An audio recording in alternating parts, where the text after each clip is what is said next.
With the spread of Islam as far as Persia in the 7th century, India was isolated from the rest of the Christian world.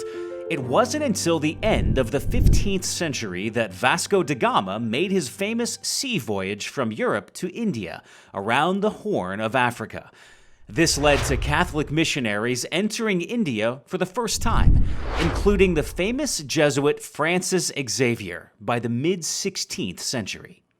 Unfortunately, this is where we get a terrible period in Christian history, when Portuguese troops launched a battle for control between Christian factions in India. This is when the native Christian faith introduced by Thomas nearly died out. Yet, despite infighting, the gospel found ways to spread. It entered Nepal with the Jesuits and Sri Lanka with the Dutch Christians. And by the late 18th century, Protestant missionaries began arriving in the region.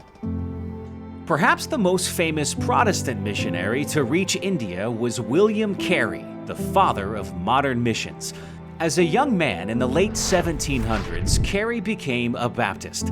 Soon after, he became a loud voice for Christians having an obligation to take the gospel to unreached lands. Surprisingly, at that time in history, there was a lot of opposition to this idea, particularly among the clergy.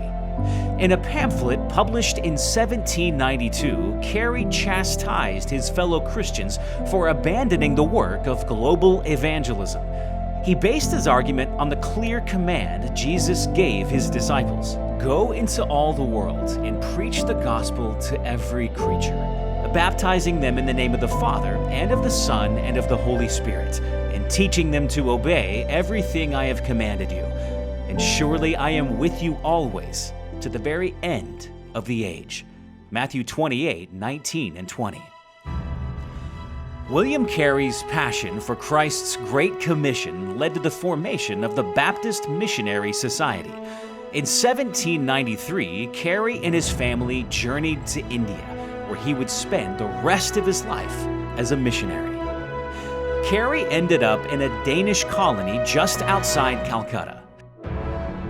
There he worked as a professor and printed a Bengali translation of the Bible. He was also a popular evangelist who spread the gospel and fought for social reforms among the lower classes. Carey is remembered for challenging Christians with these words: "Expect great things, attempt great things." He did. He learned native languages, translated the Bible, started a college, and shared the gospel for 41 years in India. After he died in 1834, William Carey's legacy in the region continued for decades.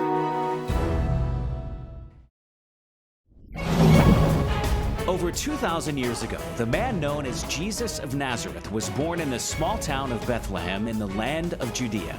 His extraordinary life, brutal execution, and miraculous resurrection from the dead attest to the truth of his claim to be the only Son of God. This is the story of how Jesus, through the lives of his faithful followers, has become known around the world, impacting all of human history from the 1st century until today. This is Drive Through History, Ends of the Earth.